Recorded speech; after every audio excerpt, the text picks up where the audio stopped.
I'll tell you what, when you see this story, I'm glad it's going far wide. The audit just covered the story about half an hour ago. Yeah, this one go far. This one makes your blood. This one will make your blood boil. This is barbaric, disturbing, and outright disgusting. This guy was 61 years old. His name is Mr. Henderson. He was placed on a silver alert list, means somebody who has dementia, Alzheimer's, or medical condition like that, or somebody who's 60 or over years old. This cop brutalized. I mean, this cop took a swing and knocked this guy so much force he knocked him unconscious. Then this cop racked up felony charges and accused this guy of doing cocaine and other drug paraphernalia.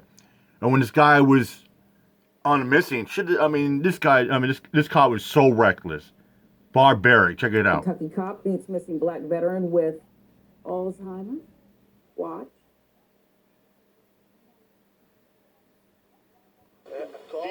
Do you take any kind of medication or something? No, your pupils are very, very, very tiny, pinpointed. Can you look up in the air for me? Yeah, I don't drink. I don't drug. Go ahead and turn around and put your hands behind your back for me. You got cocaine in your nose. Yeah, that's a lie. That's a lie. Don't know what it is.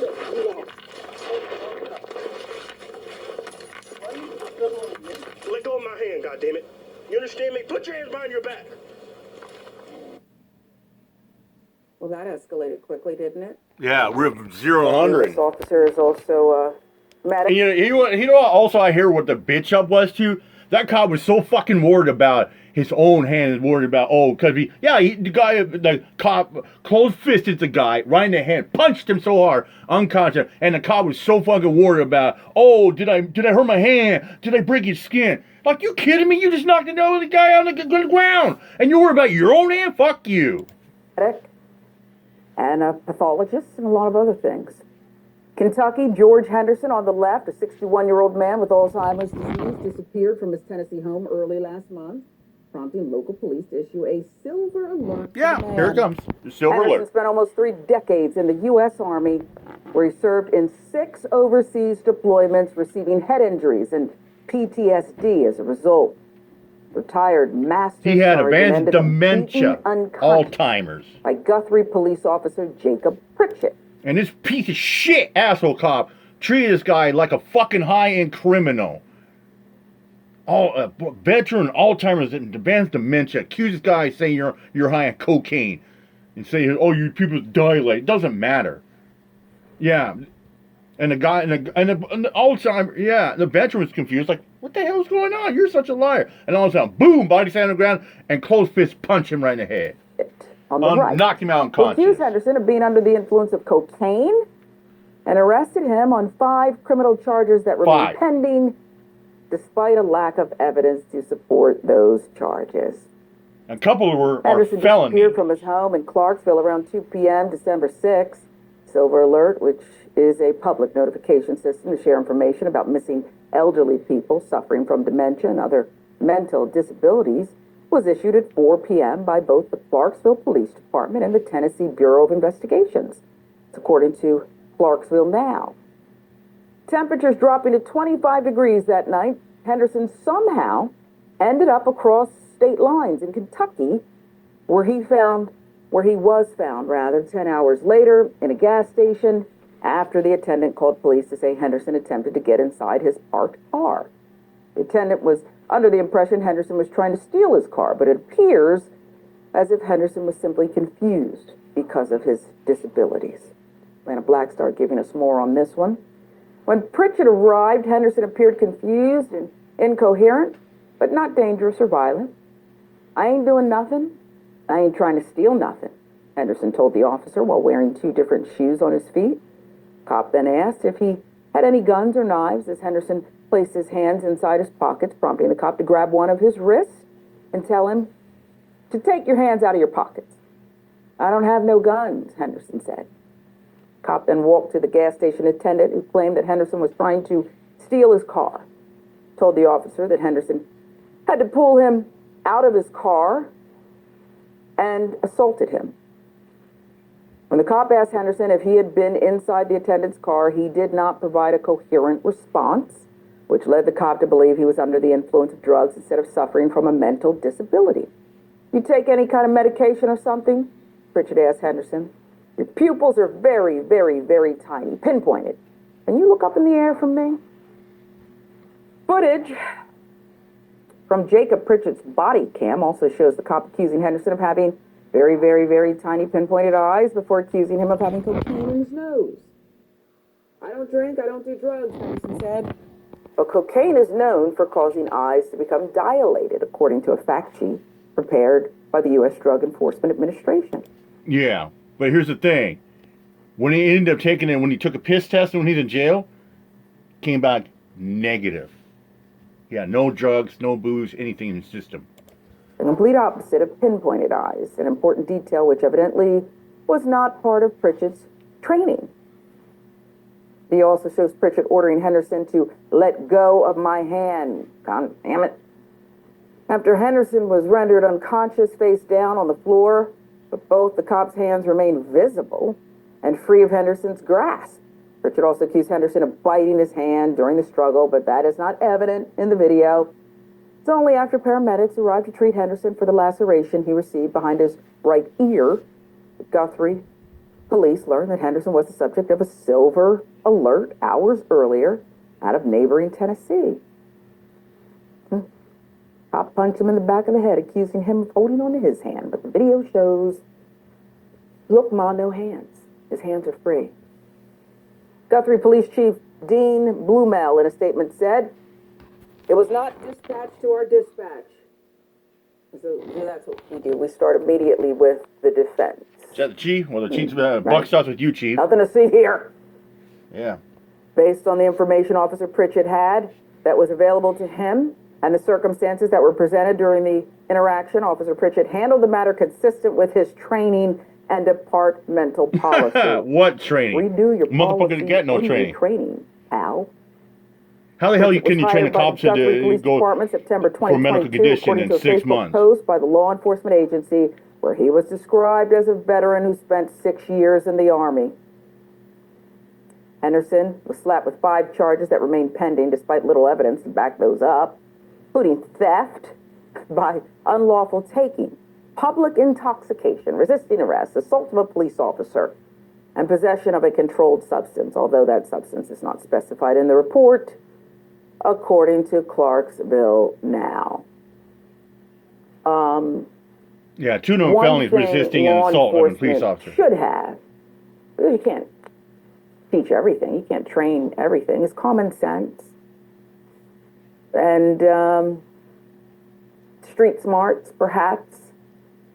He didn't know anything about what a cokehead looked like, apparently.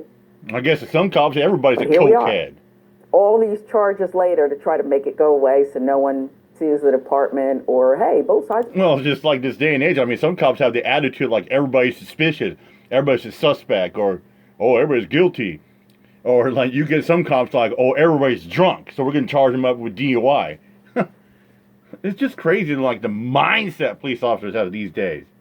Play hard. It's despicable to me if you can be trained, I use air quotes.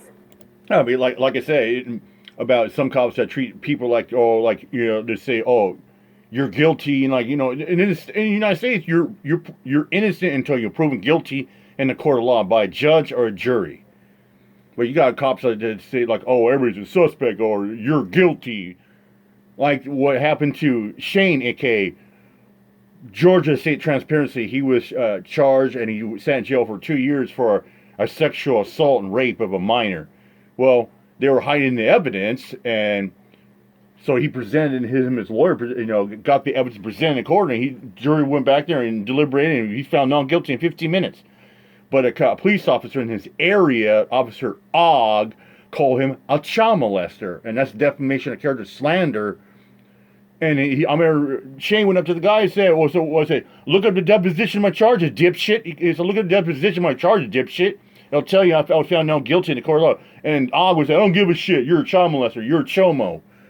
It just amazed me. I mean, you got some people in Scotty's puppy mill, like they have no problem calling people chomos, rapists, you know, maps, hebophiles, you molesters and murderers.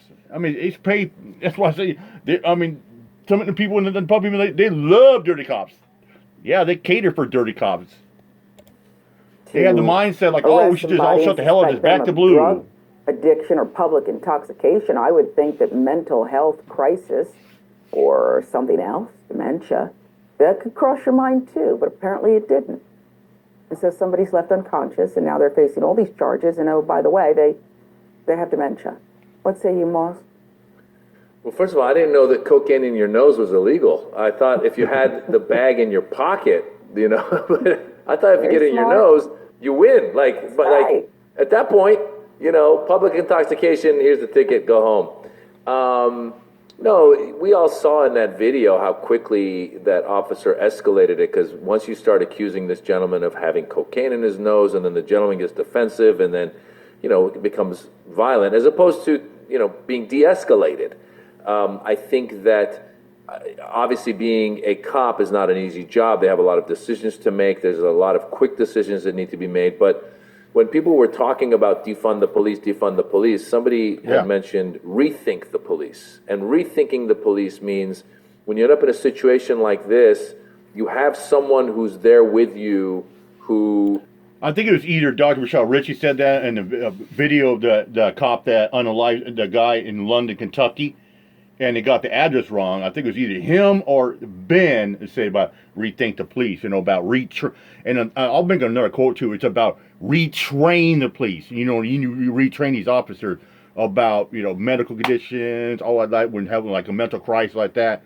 They're not trained for that. It's like some people say, you know, they don't have the credentials, they don't have the training. Has some mental health training, so that they can say, wait a minute, this, you know, hey, you know, imagine if this cop had someone, again, this goes back to our priorities as a country. If we had the funds for these departments to have a mental health specialist with them on a call like this, it wasn't like they got a call saying, hey, there's a robbery happening. You know, the guy said the guy's trying to take my car, but he wasn't he didn't have a gun, he wasn't violent. So if you send out a mental health specialist, that person at that point could have said, hey, let's talk for a second, and gone with, you know, the officer and said, look, this isn't drugs, this is something else. And then they go back and they de-escalate, and they find out that this poor gentleman was missing and was being looked for. And so, yeah, I think rethinking the police would be something this country could benefit from a lot. Yeah, it's about rethinking and retraining police officers, especially, I mean, you know, they should train them to like when they're interacting with somebody, like a civilian or somebody out of society or the community like that, they should train them to not treat everybody like a suspect or get hostile with them. You know, maybe some people in the news didn't like that will like, and you know, it's like when they get like that, or cops want to escalate like that, nobody wants to cooperate with a police officer. They're going to stick the middle finger and like, fuck you, I don't have to talk to you. But if you train them to be, like, luckily the police officer in my area, like when they came over here the other day, they were looking for an iPhone, they told me and some of my neighbors, like, hey, well, you're not in trouble. I said, I didn't go out anywhere. The only place I went was last Sunday, was down the street to get a couple of toll boys, but I went nowhere. And they're just cool with it. Like, you know, it's like you talk to them when they're cordial with you, you're cordial with them. It's what it's about. It's about treating people with dignity and respect. But you got police officers that want to treat people like crap, and people talk about defunding the police. Rethink them. Yeah, retrain them. Repurpose. Figure it out is what I would say. Because what you're doing now, even the clerk, I get it, somebody's messing with your car or something, but nothing dawned on you that, okay, the gentleman's in crisis here, something's going on here. You didn't need to go to this, you know, Barney Fife type thing where the man's unconscious and now you're loaded down with charges and his superior is defending misconduct, as if we don't know any better. As if we don't know, but Yeah. You know, it's like when you got these stupid dumb Karens and Kevins out there that call and, you know, they have their mindset of see something, you know, say something, they're going to, you know, supposedly call 911. Yeah, when you're doing it, stuff like that, calling 911 because you think someone looks suspicious or out of place, When you're calling for a cop on the scene, you're calling for a gun. You're calling for a person that's got deadly force on them. Yeah. Rethink, retrain. That's what it's all about. Crazy. You know, they can't handle it. You got dumb cops. You can't train a cop in 6 months about the law, constitution, about medical condition, all that stuff like that. All right, I'm out of here. My job. Peace out.